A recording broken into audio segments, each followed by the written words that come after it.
गोस्वामी जी लिखते हैं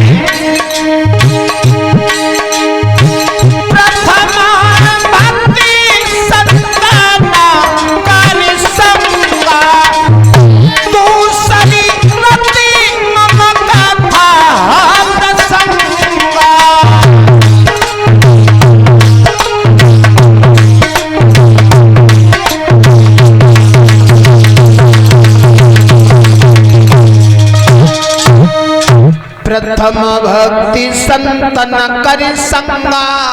प्रथम तरीका की भक्ति होती है संतों का सम्मान करना, संतों की संगति करना।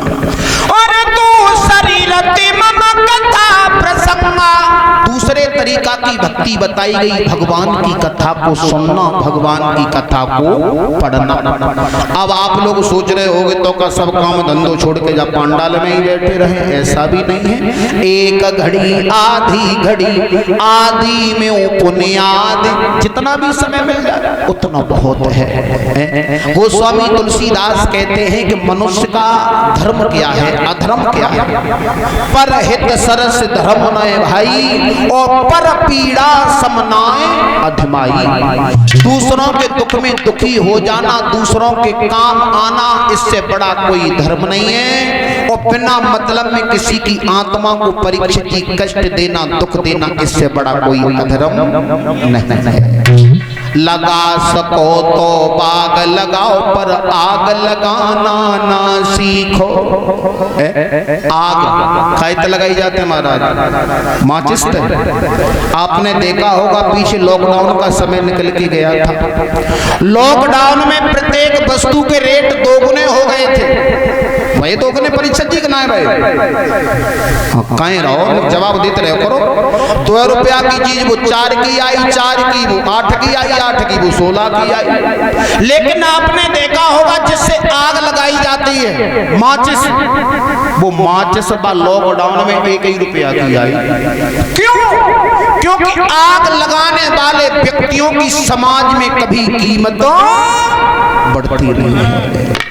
ये संसार एक वृक्ष है माता बहन, संसार एक वृक्ष है और इस संसार रूपी वृक्ष पर 2 पक्षी निवास करते हैं। एक है जीव, एक है परमात्मा। अंतर कितना है? माया बसे जीव अभिमानी और ईश बसे माया गुण खानी। यानी परमात्मा ने माया को अपने वश में कर लिया है और माया ने जीव को वश में कर लिया है। परवश जीव, ये जीव पराय वश में है महाराज, अपने वश में नहीं है। परवश जीव सुवश भगवंता और जीव अनेक एक श्री कन्हैया। जीव अनेक हैं, हम तुम सुखते सुखी हैं और दुखते दुखी हैं। परीक्षित जी आपको भी एक कष्ट है कि मुझे 7वें दिन तक्षक सर्प डसने के लिए आएगा। भगवान की कथा में शंका मत करना, अगर समझ में ना आए तो पूछ लेना खड़े होकर के महाराज। शंका क्यों नहीं करनी चाहिए? वैसे तो गोस्वामी तुलसीदास लिख गए हैं कि हरि अनंत और कथा अनंत, लेकिन परीक्षित जी ने एक जगह शंका करी, सुखदेव जी ने मना कर दी कि कथा में शंका मत करना, फिर भी शंका करे गए थे। कौन सी जगह?